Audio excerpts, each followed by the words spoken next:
Deuxième journée de compétition dans cette Coupe du Monde de ski alpin IPC à Tignes. Au programme de ce mercredi, la deuxième descente de cette coupe.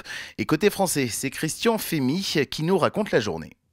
Deuxième course de descente à Tignes sur cette tournée de Coupe du Monde.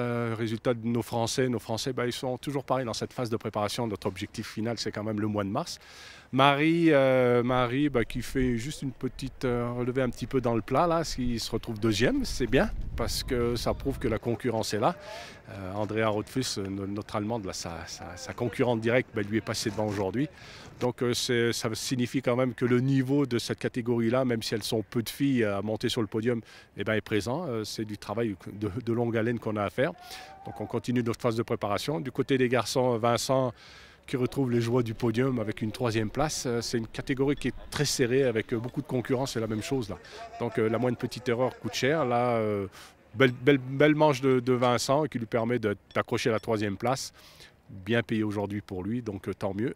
Après, on a le reste de l'équipe là qui se situe toujours pareil entre cette 4 et 6e place. C'est des tirs groupés, oui, juste en dessous du podium, mais un groupe collectif assez soudé là, avec pas mal de choses qui se mettent en place progressivement. C'était notre plan de match là pour toute la catégorie, pardon, toutes les tournées de course du mois de janvier. Les résultats complets de cette descente chez les femmes d'abord. Deuxième victoire de série pour la Britannique Jade Etherington dans la catégorie déficiente visuelle. Chez les debout, c'est Andrea Rothfuss qui devance Marie Baucher. Les assises, Anna Schwelhuber finit seule sur le podium. Chez les hommes, doublé pour l'Italien Alessandro Daldos. Doublé également pour Marcus Schalcher dans la catégorie debout. Enfin, chez les assises, c'est Christophe Kunz qui remporte l'épreuve. Et demain, le rendez-vous à Tignes, c'est avec la suite de cette Coupe du Monde et grande épreuve de slalom géant. Enfin, aujourd'hui, les partenaires de l'événement sont venus à Tignes découvrir la piste de course, mais aussi partager un moment avec les athlètes et les bénévoles, le tout autour d'un buffet montagnard.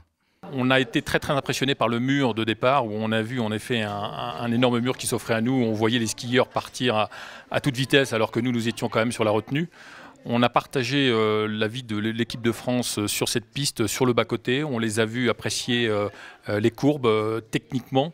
On les a vus skier sur cette piste et j'avoue que j'ai été très impressionné par leur méthode, leur volonté à prendre, je dirais, les tangentes.